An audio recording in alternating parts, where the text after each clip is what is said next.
त्र्यंबकं यजामहे सुगंधिं पुष्टिवर्धनम् उर्वारुकमिव बंधनान् मृत्योर्मुक्षीयमामृतात्।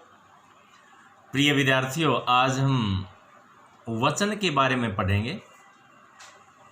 वचन किसे कहते हैं और ये कितने प्रकार के हैं और वचन बनाने के क्या नियम, वचन परिवर्तन करने के क्या नियम हैं। तो आइए सबसे पहले हम वचन की परिभाषा सीखें।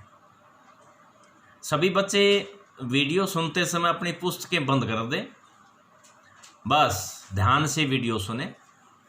इसमें क्या है कि वचन किसे कहते हैं, बिल्कुल आसान भाषा में परिभाषा इसकी याद कर लीजिए कि संज्ञा के शब्द के जिस रूप से, संज्ञा शब्द के जिस रूप से एक संख्या या अनेक होने का बोध हो, उसे हम वचन कहते हैं। अर्थात जो शब्द संख्या के एक रूप का या अनेक रूप का हमें बोध करवाए, ज्ञान करवाए, उसे हम वचन कहते हैं। यानी संख्या का बोध करवाने वाले शब्दों को हम वचन कहते हैं। ये दो प्रकार के हैं, एक वचन और बहुवचन। हिंदी में दो प्रकार के होते हैं। अब एक वचन किसको कहते हैं? संज्ञा के जिस शब्द से एक संख्या का बोध हो, उसे हम एक वचन कहते हैं। जैसे आसान भाषा में खीरा है, लड़का है, पुस्तक है, ये सारे एक वचन हैं। पतंग है, जैसे आप खेलते हैं, ये एक वचन है। और जिस शब्द से अनेक संख्या का बोध हो जाए, उसे हम बहुवचन कहते हैं। खीरा एक वचन था, खीरे, पुस्तक पुस्तकें। इसी प्रकार केला केले, केले जो है ना, ये केले बहुवचन है, खीरे बहुवचन है, पुस्तकें बहुवचन है। अच्छा, कुछ शब्द ऐसे होते हैं जो शब्द हमेशा नित्य बहुवचन में प्रयुक्त होते हैं। मुख्य रूप से कुछ शब्दों का उदाहरण मैं देता हूं यहां पर, वो याद रखना। जैसे प्राण, बाल, दर्शन, हस्ताक्षर, लोग, ये बहुवचन में ही प्रयोग होंगे। जैसे हम कहें भाई बाहर लोग खड़े हैं, ऐसे नहीं बोलेंगे हम बाहर लोग खड़ा है, नो, ऐसे नहीं बोलेंगे। अपने प्राण बचाएं, इस कोरोना की महामारी से अपने प्राण बचाएं, प्राण भी बहुवचन। भाई मैंने बाल कटवाने हैं, बाल भी बहुवचन। आप अपने दर्शन कब देंगे, अपने दर्शन, दर्शन भी बहुवचन। ये शब्द ऐसे हैं जो नित्य बहुवचन में ही प्रयुक्त होते हैं, और कुछ शब्द ऐसे हैं जो नित्य एक वचन में ही प्रयुक्त होते हैं। जैसे जनता, वर्षा, पानी, दूध, जाति, सेना।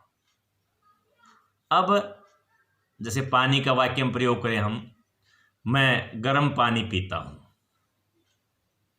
या वह ठंडा पानी पीता है, वह ठंडे पानी पीता है, इस प्रकार प्रयोग नहीं करेंगे हम, क्योंकि एक वचन में ही प्रयोग करना है। पहलवान गर्म दूध पीता है। इसी प्रकार जनता यह चाहती है।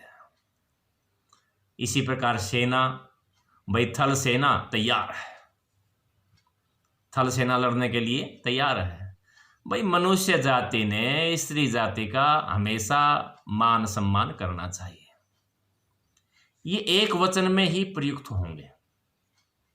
अच्छा, कुछ नियम हैं, मैं दो चार नियम आपको बता देता हूं, आसान आसान।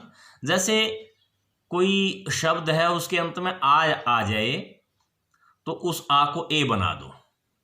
सामान्य नियम है ये, सभी जगह लागू नहीं होगा, अधिकतर।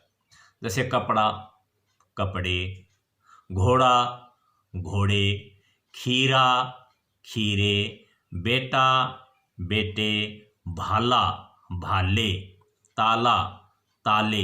ये जो आ गया ना, आ को ए बना दो।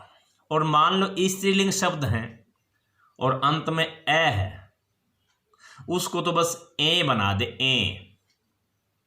ए के ऊपर अनुनासिक लगा दो। जैसे आंख, आंखें, कलम, कलमें। इस प्रकार आंखें, कलमें, ये ए बना दिया हमने। और यदि स्त्रीलिंग में ह्रस्व ई शब्द है, कोई ह्रस्व ई वाला जिसके अंत में ह्रस्व ई हो, जैसे जाति, तो या लगा दो उसके अंत में। जातियां, तिथि, तिथियां, शक्ति, शक्तियां, लिपि, लिपियां।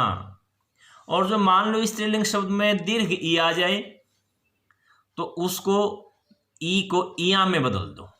जैसे लड़की, लड़कियां, बेटी, बेटियां, टोपी, टोपियां। इस प्रकार ये कुछ नियम मैंने आपको बताए। और इस वीडियो को 2 बार सुन करके वचन की परिभाषा सीखें, फिर ये वचन के प्रकार सीख लें, फिर ये नियम सीखें और कुछ नियम हिंदी की व्याकरण में पढ़ें आप ध्यान से। मेरा उद्देश्य ये है कि आसान भाषा में आपको मैं ये बता दूं कि वचन क्या होते हैं। व्याकरण का हर एक चैप्टर, उसका मुख्य अंश मैं आपको बता दूं। और ये जो घर रह करके आप इसका लाभ उठाएं, तो सभी विद्यार्थियों को डॉक्टर बलवंत सिंह प्रिंसिपल की तरफ से शुभकामनाएं। ओम वंदे मातरम।